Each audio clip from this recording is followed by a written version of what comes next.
తిరుమలలో తిరుపావడ సేవకు ఏర్పాట్లు పూర్తవుతున్నాయి. దేవదేవుడు తిరుమల శ్రీ వెంకటేశ్వర స్వామివారిని నిజ రూపంలో దర్శించుకునే భాగ్యం భక్తులకు గురువారం మాత్రమే దక్కుతుంది. ప్రాతకాల పూజలు చేశాక తలుపులేసి స్వామివారి ఆభరణాలను తీసేస్తారు, కర్పూర నామాన్ని తగ్గిస్తారు. దీంతో శ్రీనివాసుడి కమలాల కన్నులు భక్తులకు కనిపిస్తాయి. స్వామివారిని నిజ రూపంలో దర్శించుకునేందుకు భక్త కోటి ఉవ్విళ్లూరుతోంది. తిరుప్పావడ సేవ సందర్భంగా శ్రీవారికి 24 మూరల పట్టు అంచు ధోవతి, 12 మూరల ఉత్తరీయాన్ని కడతారు.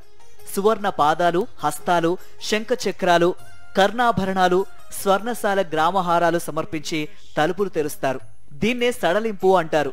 ప్రతి గురువారం వేకువజామున 2వ అర్చన తర్వాత ఎలాంటి ఆభరణాలు, అలంకారాలు లేకుండా స్వామి నిరాడంబర స్వరూపంతో దర్శనమిస్తారు. గురువారం నాటి దర్శనాన్నే నేత్ర దర్శనము అని అంటారు.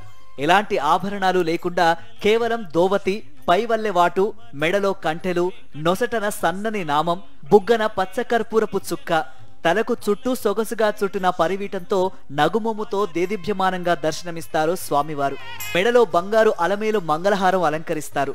స్వామికి బంగారు శంఖ చక్రాలు, బంగారు కర్ణభూషణాలు, శాలిగ్రామ హారాలు అలంకరిస్తారు. కాళ్లకు కడియాలు, పాదాలకు బంగారు తొడుగులతో ముస్తాబు చేస్తారు. ఇలా ద్వాపర యుగంలో నల్లని కృష్ణయ్యే వెంకటాద్రిలో గోవిందుడు అన్న రీతిలో దర్శనమిస్తారు.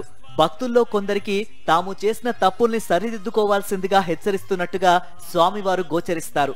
గురువారం మాత్రం ఆలయంలోనే కాదు, తిరుమలలో కూడా ఏ చిన్న తప్పు చేయడానికి సిబ్బంది భయపడతారు. అట్లాగే మూలమూర్తికి తిరునామాన్ని అర్ధభాగం తొలగించి నేత్రములు కనిపించే విధంగా నేత్ర దర్శన అలంకారం కూడా స్వామివారికి అలంకరించబడుతుంది. ఆభరణాలు ఏవీ లేకుండా స్వామివారు వస్త్రంతో ఆ రోజు దర్శనాన్ని ప్రసాదిస్తారు. స్వామివారి నేత్రాలని కూడా మనం ఆ రోజు దర్శించుకోవచ్చు. ఈ యొక్క సళ్ళింపు, ఈ కార్యక్రమాలు పూర్తయిన తర్వాత అష్టోత్తర శతనామావళితో అర్చన జరుగుతుంది. అర్చన పూర్తయిన తర్వాత బంగారు వాకిల్లో శ్రీవారి నేత్ర దర్శనం ప్రారంభ సమయంలో అన్నకూటోత్సవాన్ని కూడా తిరుప్పావడి సేవగా ప్రతి గురువారం నాడు నిర్వహించబడుతూ ఉంటుంది. తమిళంలో తిరు అనే మాటకు మంగళం అనే అర్థం. పావడ అంటే వండిన ధాన్య రాశిని అర్పించడం అనే అర్థం. బంగారు వాకిలికి ఎదురుగా సుమారు 6 మూటలు 450 కిలోల బియ్యాన్ని పులిహోరగా వండి శ్రీనివాసునికి నివేదిస్తారు.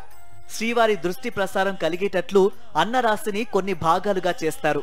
పైభాగంలో పెద్ద అన్నకూటాన్ని 8 దిక్కులలో 8 శిఖరాలను తలపించే విధంగా చేస్తారు.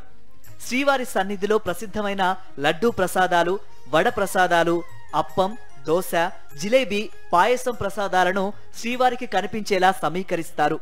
ఆ తరువాత మహాగంటల నుండి ప్రణవనాదం సమర్పణ చేస్తారు. శ్రీ భాష్యకారుల వారికి కూడా నివేదన జరుగుతుంది.